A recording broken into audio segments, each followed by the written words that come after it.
Bienvenido a Cambio Armando Novoa, jefe negociador de la delegación del gobierno del presidente Petro para los diálogos de paz con la Segunda Marquetalia, disidencia de las FARC, comandada por Iván Márquez, es jefe del equipo negociador de las FARC en el gobierno de Santos.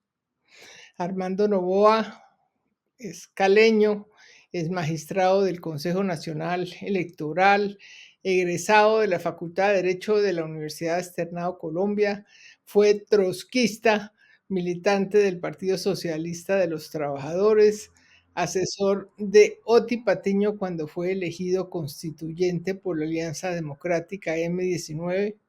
Es un reconocido abogado laboralista dedicado a la defensa de los derechos de los sindicalistas y de los trabajadores. Ahora que Armando está dedicado a la dificilísima tarea de lograr la paz con los miembros de la Segunda Marquetaria, lo hemos oído decir que el camino de la paz está en el sur de Colombia. ¿Cómo es eso de que el camino de la paz está en el sur de Colombia, Armando? Bueno, en primer lugar, Patricia, gracias por abrirnos la posibilidad de plantear algunas experiencias que hemos tenido en este gran reto que estamos asumiendo. Eh, Nuestro punto de partida para esa definición es que la paz modelo 2024 es una paz que tiene un énfasis en las transformaciones territoriales. Una vez firmado el acuerdo de paz con las extintas FARC, no parece que quede en el horizonte, salvo el caso a veces algo difuso del ELN, una amenaza armada contra el Estado Social de Derecho que nos rige tal como está contemplado en la Constitución del 91. Sí, es un tema mucho más territorial. Eh, La paz está muy territorializada también porque hay una fractura, un fraccionamiento, una dispersión de las amenazas armadas contra el orden institucional, que no tienen, si nos atenemos a lo que ellos mismos dicen, unas plataformas de transformación nacional, sino plataformas de control territorial a partir de la hegemonía de las economías ilícitas y del control hacia las poblaciones y los territorios en donde tienen presencia. El punto más avanzado en esa idea de construir la paz de los territorios es lo que a mi manera de ver se ha construido y se viene construyendo en el departamento de Nariño con el Frente Comuneros del Sur. Nosotros tuvimos la oportunidad hace 15 días de llevar a cabo un evento con las comunidades en el municipio de Tumaco y fue realmente sorprendente, Patricia. Hubo, Cuéntanos qué pasó ahí. Era una de las preguntas que te tenía. ¿Cómo fue eso es de una tu tarea que se planteó en el primer ciclo que se adelantó en la ciudad de Caracas con la delegación de la Segunda Marquetalia y se propuso y se acordó que los acuerdos tempranos de ese primer ciclo deberían socializarse en el territorio y que además para el efecto debía convocarse a las comunidades para explicar cuál es la idea acordada en la mesa de iniciar un proceso de desescalamiento gradual de las violencias que existen en los territorios en la actualidad. Y uno de los puntos que allí se contempló fue precisamente hacer un evento en Tumaco con las comunidades. Ese evento fue organizado por las autoridades locales, tuvo una participación, hay que decirlo, muy destacada de la Segunda Marquetalia, de la gobernación, de cerca de 8 alcaldes de municipios de territorios en donde ellos tienen influencia y también contó con el apoyo del gobierno nacional a través de nuestra delegación. En ese evento, que contó con dos segmentos, un primer segmento con 250 líderes de las comunidades y un segundo segmento que fue la presentación pública de la mesa, pues hubo para nuestra sorpresa cerca de 5.000 personas en el auditorio de Tumaco y se quedaron por fuera cerca de 2.500 personas, que guardadas las proporciones es algo parecido a lo que podría uno suponer que es llenar la Plaza de Bolívar en Bogotá si se tiene en cuenta que Tumaco es un municipio con alrededor de 230.000 habitantes. Entonces se movilizaron campesinos y voceros de las organizaciones comunitarias en el territorio y allí pudimos socializar el acuerdo del primer ciclo, pudimos. ¿En qué consistió ese acuerdo? ¿Por qué no nos recuerdas en qué consistió Ese el acuerdo del acuerdo, primer como ciclo? digo, tiene dos elementos vertebrales a partir del concepto de desescalamiento integral del conflicto y del reconocimiento de que la marginación de esos territorios alimentan las violencias tal como las conocemos en la actualidad. A partir de ese diagnóstico, entonces, coincidimos en señalar que hay que dar un tratamiento integral para desescalar esas violencias, que tiene un componente militar y un componente de transformaciones sociales. Entonces, el componente de transformaciones sociales implica que el Estado, el gobierno nacional, se pone de acuerdo con las comunidades en los territorios para identificar, en el caso nuestro, unos proyectos que puedan ser de ejecución inmediata y de resultados tempranos, con la participación de ellos en los territorios de presencia de la segunda Marquetalia, con la participación de las comunidades y de las autoridades. Y a eso, Por ejemplo, en concreto, ¿qué? Hacer carreteras, escuelas, cosas de carreteras, esas. hacer escuelas, hacer centros de atención primaria en municipios como, por ejemplo, Barbacoas, en la zona rural de Tumaco y otros municipios del territorio que son reclamos históricos desatendidos por el Estado colombiano, en donde en realidad de verdad, Patricia, no hay explicación ni justificación alguna para que persista de manera tan reiterada ese abandono del Estado hacia esas comunidades. Nos toca poner Es un poco la idea que había en el gobierno de Barco del plan de el rehabilitación. mismo tema. Sí. Arrastramos un problema de marginación de esos territorios en la costa pacífica, Hace más de 30 en años y donde no seguimos hay, en insistiendo donde lo no hay mismo. presencia del Estado alguna.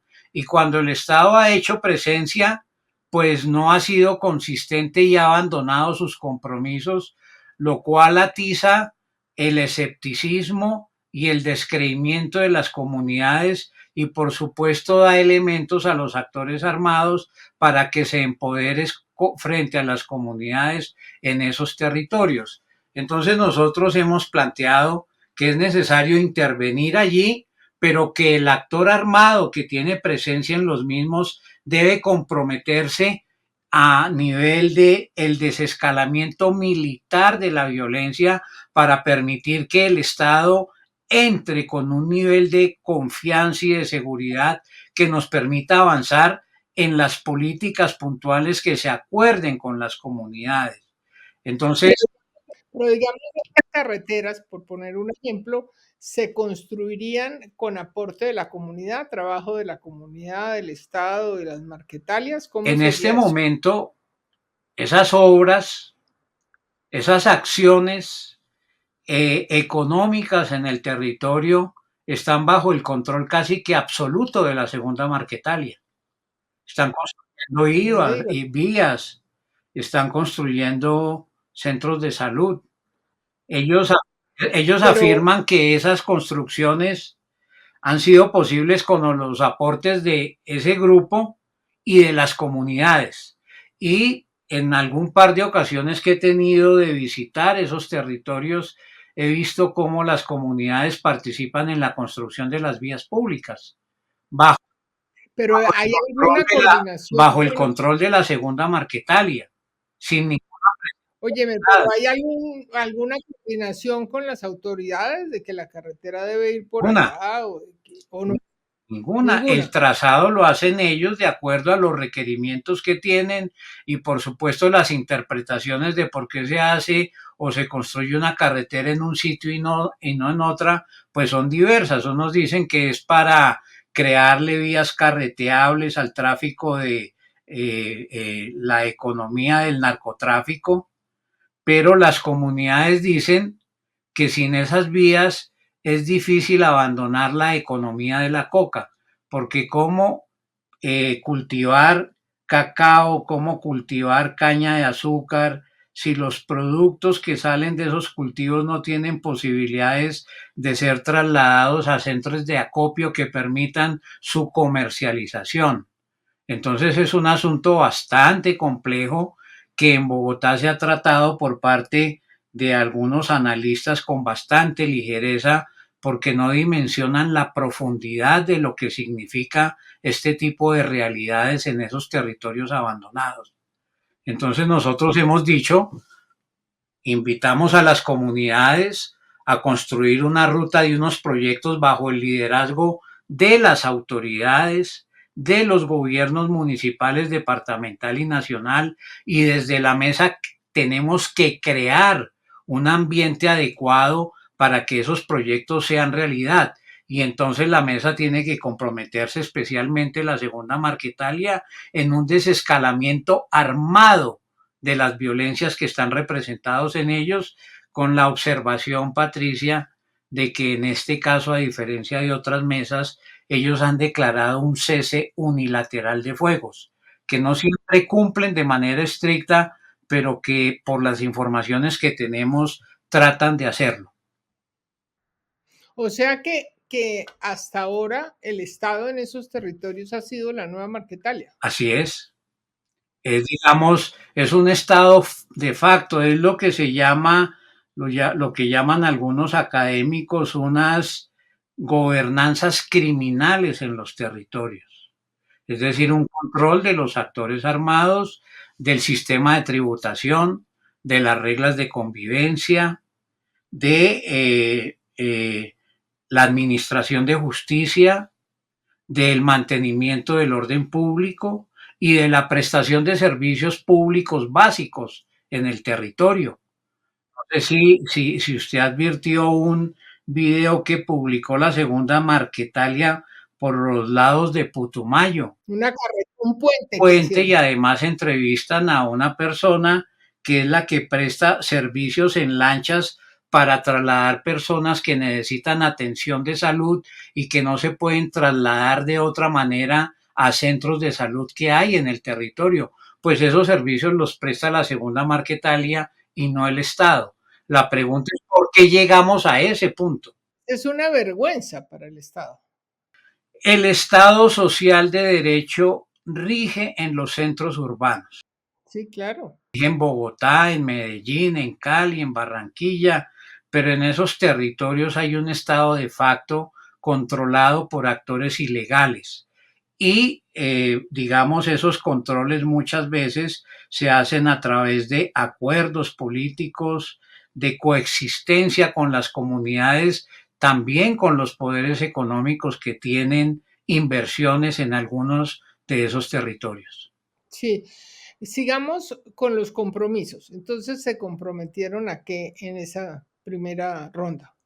Nos comprometimos a hacer el evento de Tumaco, Sí, y la Marquetalia se comprometió a a qué. apoyar ese evento con 250 líderes para construir, para primero recibir iniciativas de parte de ellos sobre cuáles serían el tipo de acciones puntuales del gobierno nacional para enrutar la política de desescalamiento de las economías ilegales en el territorio. Y para eso se hizo el evento de Tumaco, Ujú. precisamente para explorar con las comunidades cuáles son las necesidades más apremiantes y tratar de armonizar esas necesidades tanto con el Plan Nacional de Desarrollo como con el Plan Departamental. Entonces, hemos identificado inicialmente esos proyectos y ahora nuestro propósito, tenemos una reunión el próximo martes para tratar de armonizar. las propuestas de las comunidades con lo que está contemplado en los planes de desarrollo, porque se entenderá que en el mes de octubre de 2024 pues ya están diseñados los planes de inversión en el territorio y ya se han apropiado los recursos. Entonces tenemos que hacer una labor de armonización y de concertación con las comunidades, y para eso se va a contar con el apoyo de la segunda Marquetalia en la reunión que, repito, se hará el próximo 8 de octubre en Tumaco. 8 de noviembre será. 8 de octubre, pasado mañana. Pasado mañana va a ser la reunión. Mañana. Nosotros viajamos mañana a Tumaco para los preparativos y para una reunión que contará con alrededor de 30 personas, comunidades, autoridades, segunda Marquetalia, delegación del gobierno, para concertar y concretar algunas de esas iniciativas. No es una tarea nada sencilla, pero es lo que nos corresponde de acuerdo a lo pactado en el primer ciclo que se llevó a cabo en Caracas la última semana de junio de este año. Óyeme, pero ellos se comprometieron en concreto, digamos, a no secuestrar, no hacer presencia armada, esas cosas. Ellos Patricia, la declaración de principios de la segunda Marquetalia, nosotros estudiando sus documentos, nos encontramos con que Iván Márquez, en un libro que antecedió a la constitución de este grupo, establece que esa agrupación se compromete a no hacer acciones armadas contra la fuerza pública, ni contra la policía, ni contra el ejército, de no atentar contra los firmantes del acuerdo de paz, de Pero no. eso no se ha cumplido. Ellos han atentado contra muchos, o por lo menos yo conozco un par de casos. Nosotros hemos recibido quejas y denuncias, pero no en el volumen que informan los medios de comunicación. Por ejemplo, tuvimos denuncias de que la segunda Marquetalia interrumpió el paso de transporte terrestre en las inmediaciones de la ciudad de Florencia. Esta semana que termina, hubo una columna que apareció en una vía, bloqueó el transporte, hizo unas pintas en los vehículos. Esa acción quedó proscrita en el primer ciclo de conversaciones, porque ellos se comprometieron a no hacer acciones en las vías terrestres ni fluviales, ni de hacer presencia con armas largas, ni uniformes o prendas de uso privativo del Ejército de Colombia o de las autoridades de la fuerza pública. Entonces tenemos que verificar eso, pero como hemos hecho un solo ciclo, no hemos tenido posibilidad de crear un mecanismo de seguimiento y verificación a esos compromisos, y por eso es tan importante que podamos avanzar hacia el segundo ciclo que se pactó realizar en la ciudad de La Habana en las próximas semanas. Sí, sí. Ojalá cese esa violencia además entre los grupos, porque es que es muy complicado, ¿no? El garantizarle la seguridad y la pelea con los mordiscos y con el ELN y con, en fin. Pero el proceso de paz con la segunda Marquetalia, en resumen, ¿cómo va? Porque ha tenido unos retardos. Afortunadamente ahora en octubre se van a reunir, pero habían acordado reunirse mensualmente, hasta donde entiendo, ¿no? Una semana en el mes y luego cesar 3 semanas y volver. Eso no Así, se ha cumplido. eso no se ha cumplido, y las dificultades las hemos encontrado por el lado de el argumento de que como no se han pactado unos protocolos concretos para el traslado de los delegados de la segunda Marquetalia a los sitios de reunión, entonces con ese argumento se ha ido dilatando la realización de las conversaciones, lo Pero cual digamos, es si, est- completamente indeseable. si estamos Nosotros hablando de Tumaco, estamos hablando también de que Iván Márquez quisiera venir y no puede venir porque tiene orden de captura con pedido de extradición. Para la reunión de Tumaco no se hizo, digamos, una exigencia tan puntual como esa, pero sí recibimos una comunicación de ellos en el sentido de que no debería haber segundo ciclo sin levantamiento de la orden de captura con fines de extradición. Y condicionaron el desarrollo de la agenda a que se satisfaciera ese reclamo. La reunión de Tumaco que hicimos hace 15 días se hizo sin el levantamiento de la orden de captura con fines de extradición de Iván Márquez. De tal manera que nosotros lo que hemos dicho, Patricia, es que ese tema hay que mirarlo. Ese tema no es sencillo, es complejo. La ley contempla el momento en el cual el presidente de la República podría tomar ese tipo de medidas.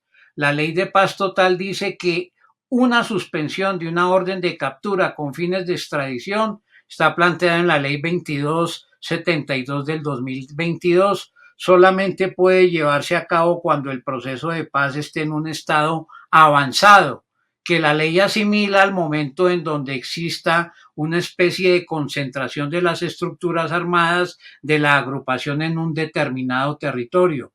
Evidentemente en esta mesa no hemos llegado a ese punto y la valoración sobre el grado de avance de las conversaciones es una potestad discrecional del presidente de la República.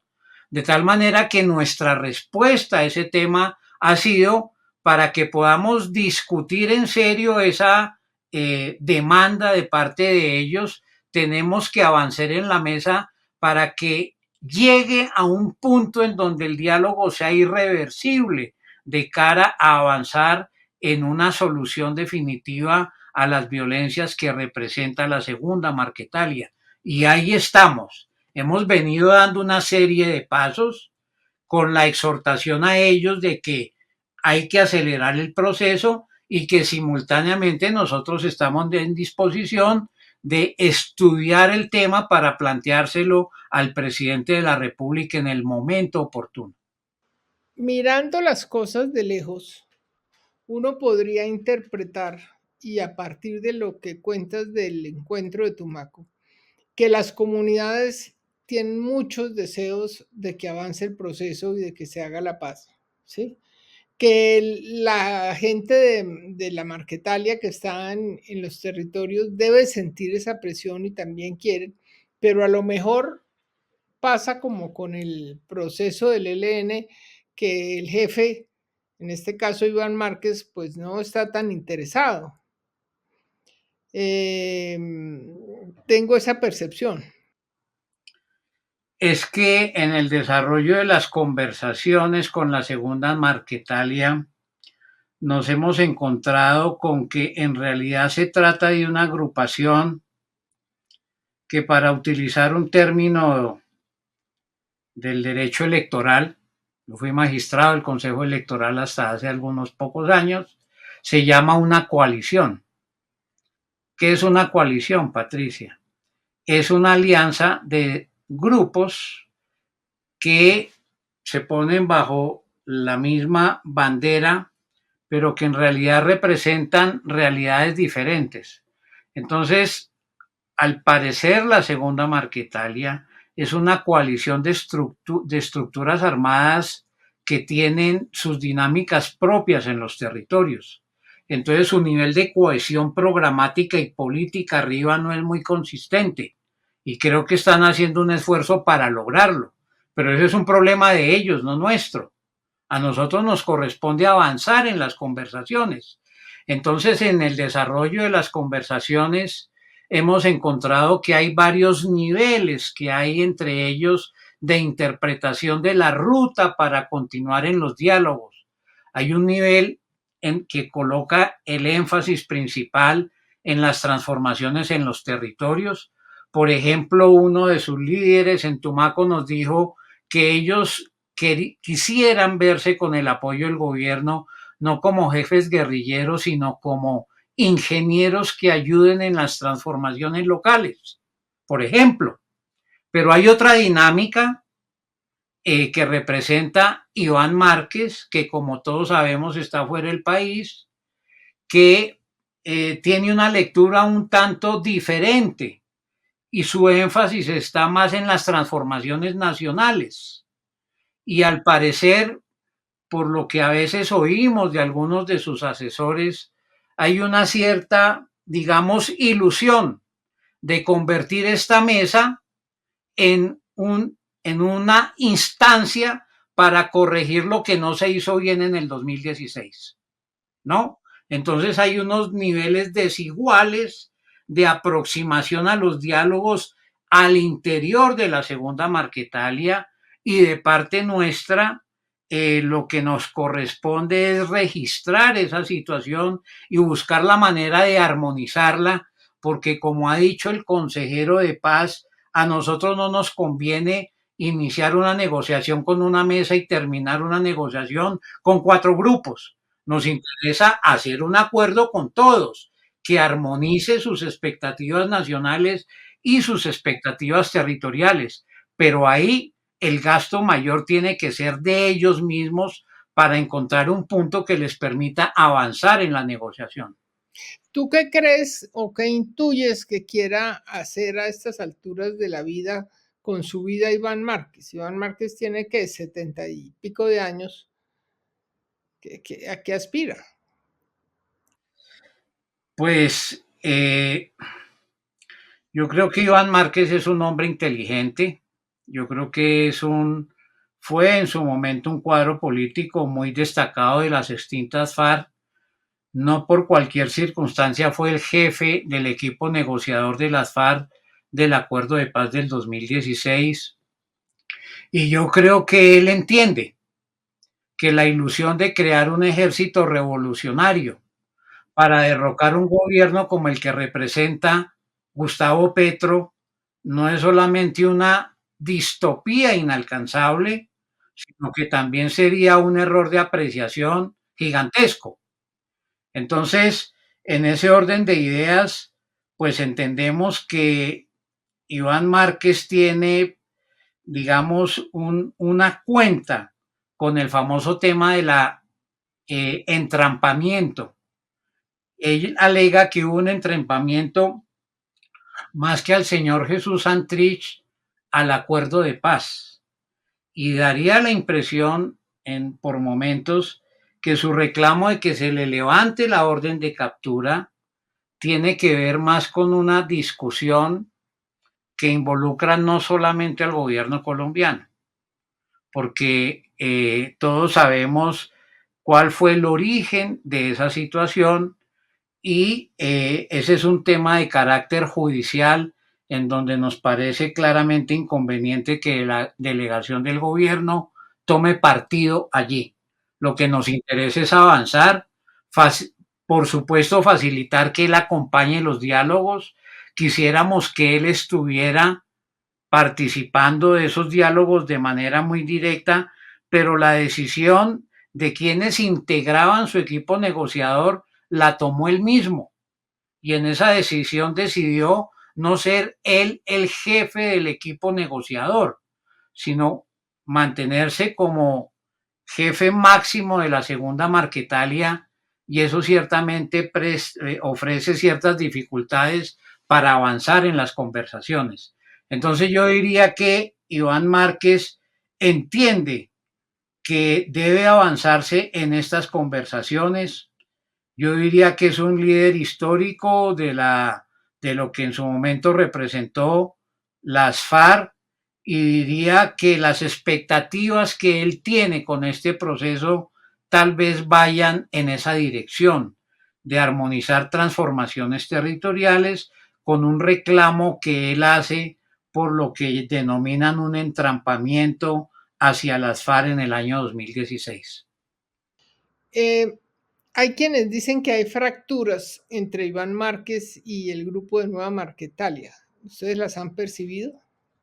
Yo no las calificaría como fracturas, yo las calificaría como maneras de valorar los desarrollos de la mesa de manera distinta. Eh, Repito, una es la dinámica que hay en el territorio, la dinámica concreta de las comunidades, de las transformaciones allá, de las expectativas que incluso pueden tener algunos miembros de la segunda Marquetalia, que no dan espera, porque allí la situación es de pobreza, de discriminación, de violencia, de asesinatos, y la gente allá quiere parar las violencias y el conflicto que se vive en el territorio. Y tal vez algunos miembros de la segunda Marquetalia están más cerca de esas realidades y de esos reclamos que lo vimos de manera muy clara en Tumaco, la gente diciendo no queremos más violencia, no queremos más muertos, no queremos más desaparecidos, y eso fue de alguna manera una exigencia a la segunda Marquetalia. Y otra es la mirada que se puede tener desde la posición que tiene Iván Márquez, que pues puede incorporar en su agenda unos aspectos de agendas de transformación nacional que no conectan de una manera muy directa con las preocupaciones que hay en el territorio. Pero eso es, repito, Patricia, un asunto que tiene que resolverlo ellos, y nosotros no quisiéramos entrar a hacer consideraciones sobre esas diferencias porque, como yo lo dije en Tumaco, nuestra responsabilidad es negociar con la segunda Marquetalia en una sola mesa, un solo acuerdo de paz. Y la responsabilidad de que eso sea así depende no solamente de nosotros, sino también de ellos, que tienen que dar una demostración de que están lo suficientemente cohesionados para abordar un proceso de paz serio como el que estamos intentando llevar adelante. Hay quienes dicen que, que Antonio García y Iván Márquez están de nuevo en mejores amigos, que Iván Márquez habla de la guerrilla hermana al referirse al ELN. ¿Qué tan complicado es eso para la paz? Sí, en el discurso de la instalación de la mesa de diálogos en Caracas la última semana de junio, Iván Márquez al menos hizo tres alusiones a lo que él llamó, entre comillas, la guerrilla hermana del ELN. Eh, y por supuesto, digamos, por la historia y por la significación del ELN, podría uno pensar que la suerte del proceso de la segunda Marquetalia de alguna manera está bajo el aliento de lo que pase en la mesa con el ELN. Pero eso sería altamente inconveniente, porque impediría que se avance en una política de transformaciones territoriales como las que estamos registrando en los territorios. Yo creo que aquí llegamos al meollo de la cuestión, que es el tema de Venezuela. En lo relacionado con las negociaciones de paz, Armando, ¿qué van a hacer ustedes con el problema de Venezuela? Es decir, ¿cómo van a manejar el hecho de que un país garante les esté dando protección a unos tipos, como en el caso del ELN, que no quieren regresar a la mesa de negociación, y en el caso de la nueva Marquetalia, o por lo menos de Iván Márquez, que parece que le están tomando el pelo al compromiso de continuar? En fin, ¿cómo van a hacer con ese problema? ¿Tienen ahí una retaguardia garantizada? A ver, Patricia, eh, mi margen de opinión en este tema es limitado. Entonces, yo soy para este efecto, para esa pregunta, soy el número 3. Primero está la Cancillería, segundo el consejero comisionado de paz y después nuestra mesa. Pero en lo que se refiere con nuestra mesa le puedo responder de esta manera. Eh, el gobierno venezolano hasta ahora nos ha prestado un servicio útil al desarrollo de la mesa. Pues la demostración más clara de eso es la realización del primer ciclo en Caracas. Y para la realización del evento en Tumaco, la embajada venezolana en Colombia nos prestó junto con la embajada cubana y la embajada del Reino de Noruega, un apoyo determinante para la realización de esa reunión como la están prestando para la reunión del próximo martes. Pero por supuesto nosotros no podemos ignorar que hay un entorno binacional y regional que es supremamente complejo y que por una u otra vía, pues, tienen puntos de encuentro, para bien o para mal. Entonces nosotros, nuestra expectativa es seguir contando con el gobierno de Venezuela como garante de esta mesa de diálogos y así lo hemos manifestado en distintas conversaciones con el embajador venezolano. Lo que se relaciona con aspectos que no son de competencia directa de esta mesa, son del resorte de la Cancillería y del propio presidente de la República, y nosotros nos atenemos a esas decisiones. Pero en lo que se relaciona con esa mesa, debo decir que por hasta ahora no tenemos queja de un comportamiento indebido de parte de la embajada venezolana en su papel como garante de este diálogo con la segunda Marquetalia.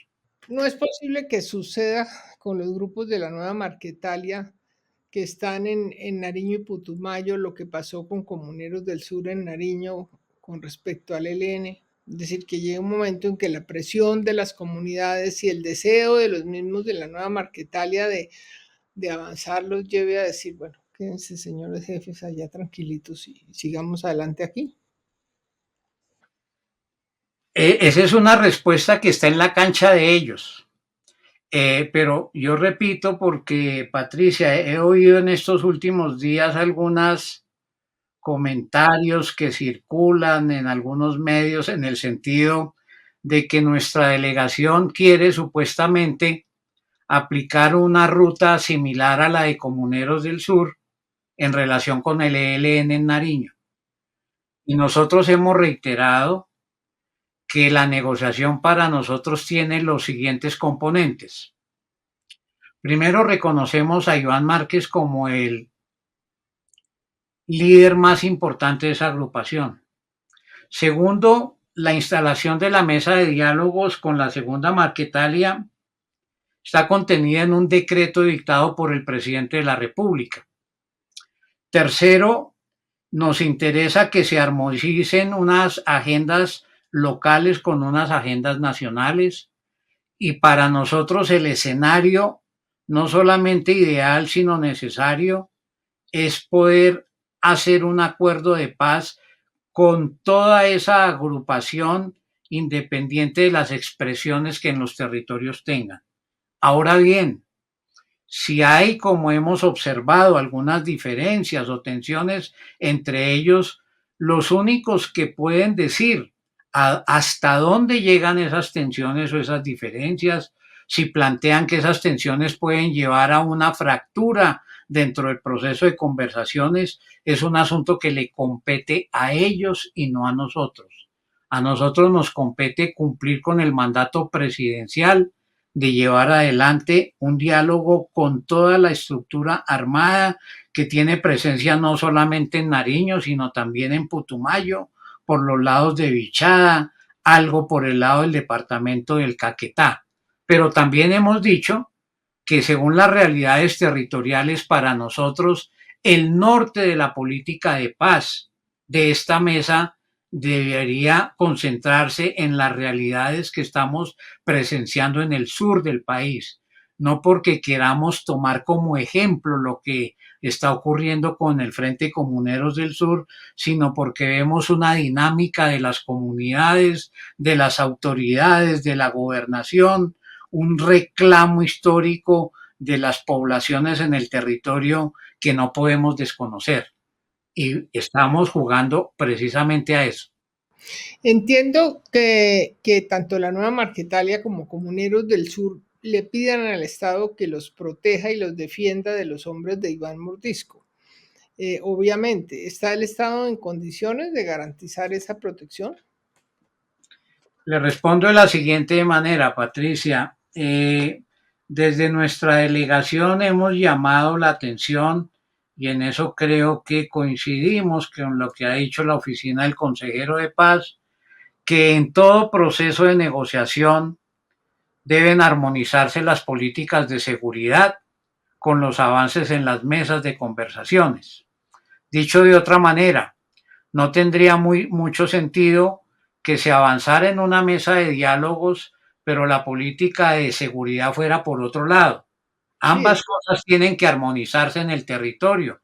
Incluso la dosificación de la capacidad disuasiva del Estado frente a esas agrupaciones en el territorio tiene que estar armonizada con los avances de la mesa.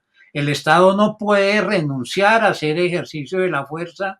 En el caso de la segunda Marquetalia está muy claro que la fuerza pública no está maniatada para hacer operaciones de ninguna naturaleza en los territorios de presencia de la segunda Marquetalia, pero eso tiene que armonizarse también con la realidad de que hay una mesa, de que esa mesa se está reuniendo, de que hay unas comunidades que reclaman que la mesa avance y que los diálogos sean útiles. Armonización de política de seguridad con los avances de los diálogos de paz es indispensable para poder avanzar en la paz territorial. y esa es la pregunta, si el Estado tiene una política de seguridad que complemente y apoye la política de paz total.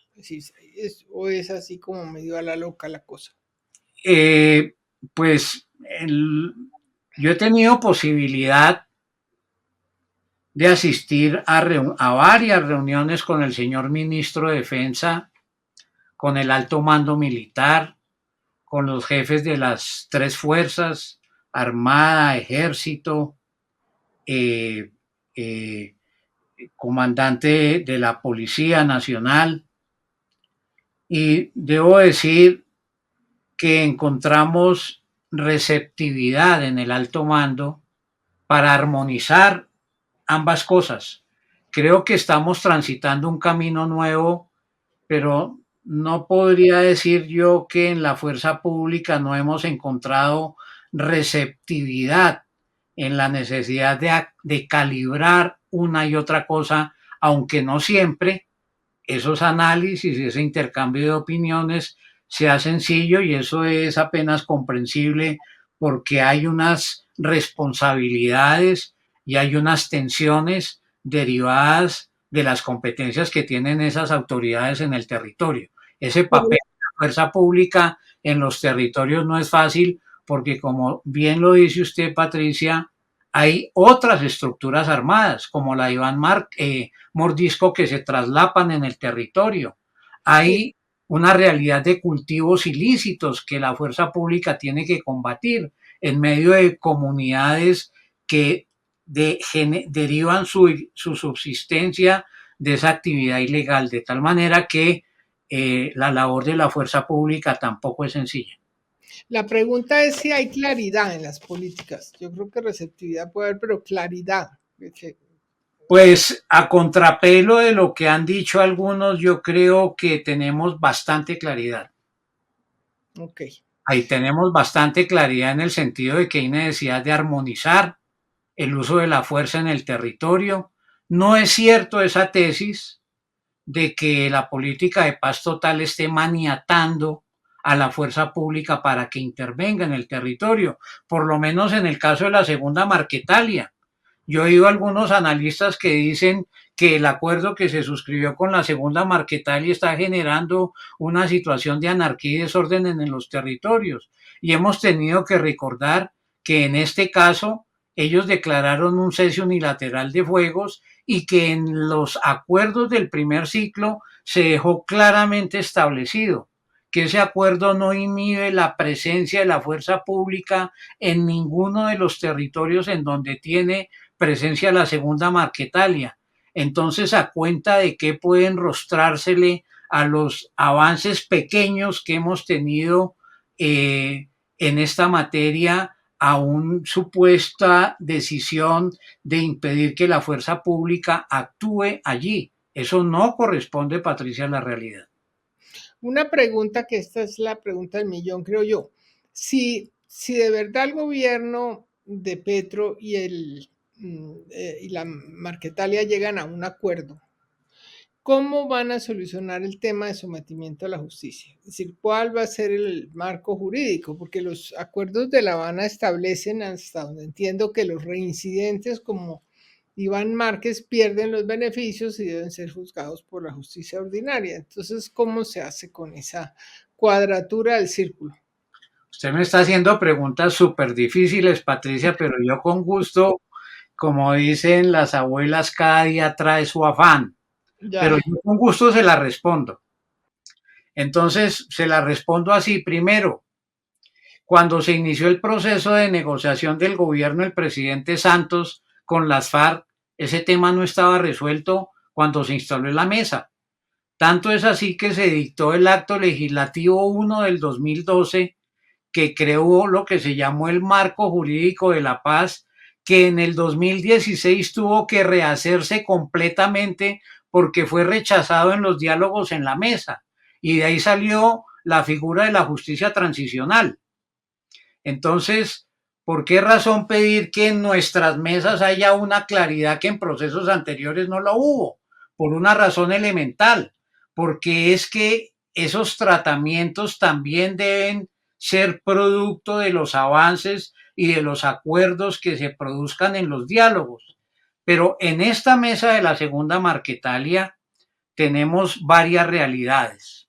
Una realidad es la que está usted mencionando, Iván Márquez, que fue firmante del acuerdo de paz del 2016, que según uno de los actos legislativos que se expidió en ese contexto, si un firmante de un acuerdo de paz desiste o se rearma luego de su firma, pierde todos los beneficios de la justicia transicional.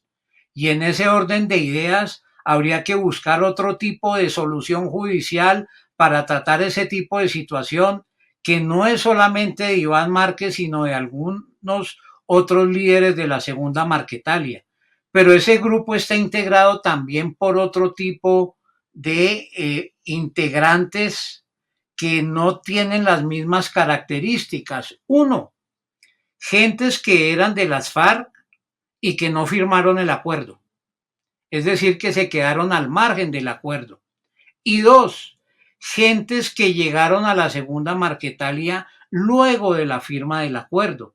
Entonces hay tres grandes grupos para los cuales hay que calibrar tres tipos de soluciones judiciales que permitan su reincorporación a la vida civil sin maltratar el orden constitucional y legal, aunque sí, de pronto incorporando algunos ajustes que por lo que hemos visto no deberían ser muy traumáticos para efecto de facilitar ese proceso.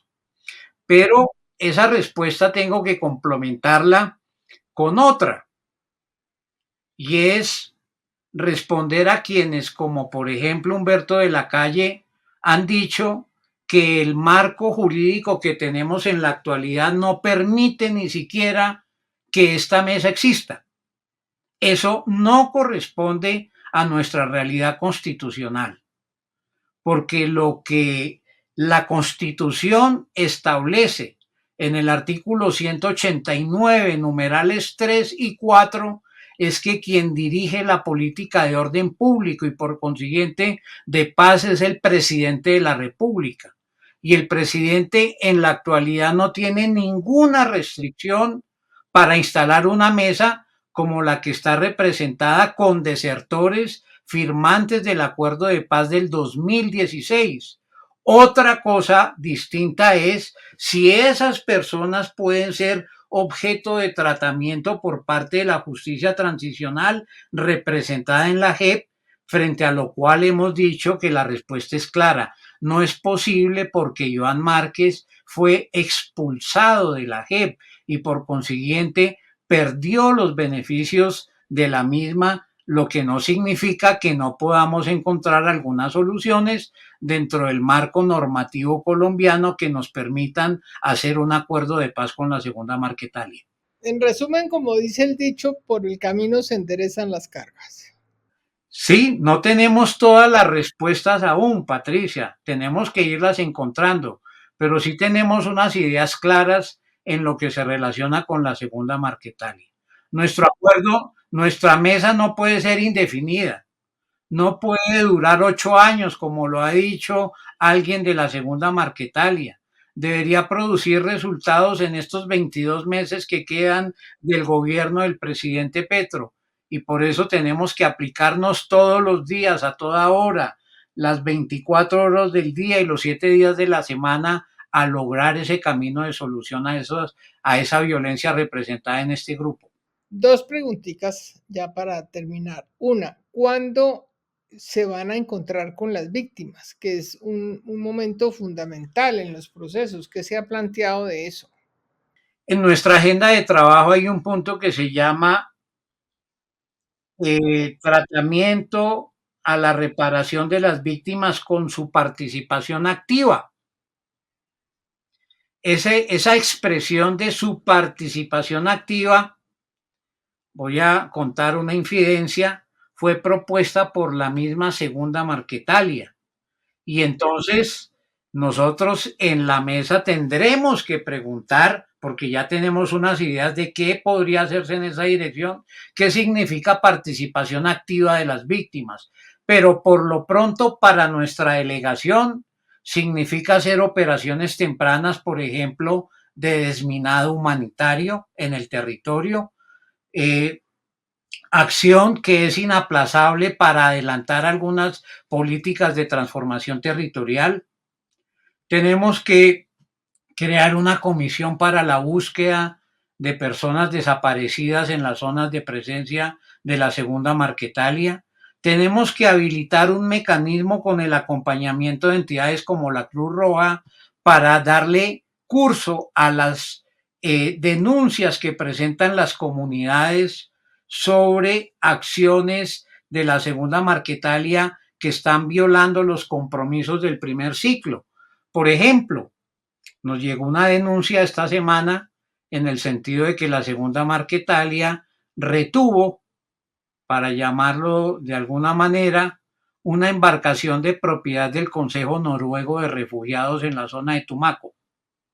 Eso sería inadmisible teniendo en cuenta que Noruega es uno de los países garantes que se ha empleado más a fondo para respaldar este tipo de negociaciones.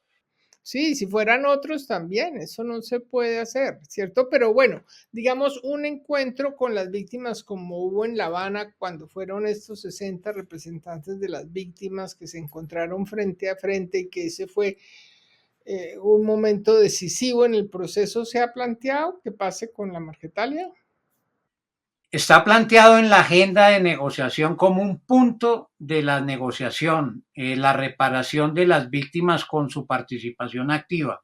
Pero repito, Patricia, nosotros tenemos un solo ciclo y por eso estamos demandando que nos podamos reunir de cara al segundo ciclo para darle trámite justamente a observaciones que me parecen muy pertinentes como la que usted está haciendo. Las víctimas tienen que estar en el centro de esta negociación, si no, no tendría mucho sentido adelantarla. Bueno, y la última pregunta, ¿qué se espera de este ciclo que comienza el 8 en Tumaco? ¿Cuánto va a durar y qué se espera que pase? No, vamos a hacer una reunión todo el día. Van a estar delegados de la mesa de la segunda Marquetalia, unos 25 líderes de las comunidades, y aunque está prevista como una reunión más de carácter técnico, sin duda lo que nosotros necesitamos es que adoptemos medidas claras de un mensaje en el territorio y también a la opinión pública de que aquí estamos comprometidos en avanzar en el desescalamiento del conflicto. Desescalar el conflicto es ir quitándole intensidad a la presencia armada de esta agrupación en el territorio. De tal manera que a nosotros nos gustaría mucho plantear, por ejemplo, la idea de que discutamos tempranamente cómo va a ser la reincorporación de los destacamentos de esta agrupación a la vida civil y no dejar eso al final, sino empezar a discutirlo desde ya, dentro de una política de transformación gradual. Pero son retos que tenemos de cara a la mesa y esperamos tener la posibilidad de plantearla en esta reunión. Pero entonces va a ser una reunión, no un ciclo como se había pensado, que fuera cada mes de una No, semana de aún no sesión. está, esta no es una reunión del segundo ciclo, es una reunión entre ciclo y ciclo y estamos pendientes de concretar algunos aspectos operativos para el ciclo que debe llevarse a cabo en La Habana. ¿Y cuándo? Porque estaba como para agosto o julio. No, estaba para finales de julio. En Sí, el evento que hicimos en Tumaco hace 15 días, se acordó que se llevaría a cabo esta reunión de La Habana en la tercera semana de octubre y ok, aspiramos que podamos concretar aspectos operativos para que eso se pueda llevar a cabo. ok. Bueno, pues te deseo la mejor de las suertes porque realmente el país necesita la paz, Armando. Y la labor que hacen ustedes pues es muy encomiable y se la tenemos que agradecer todos. Muy difícil, eso sí. Es difícil, Patricia, y pues tratamos de cumplir con nuestras responsabilidades de la mejor manera posible.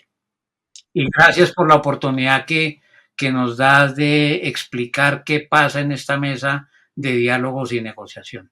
Bueno, cuenta con cambio cuando quieras dar más explicaciones y explicar los detalles de las cosas. Muchas gracias y buen día, Patricia. Bueno, lo mismo.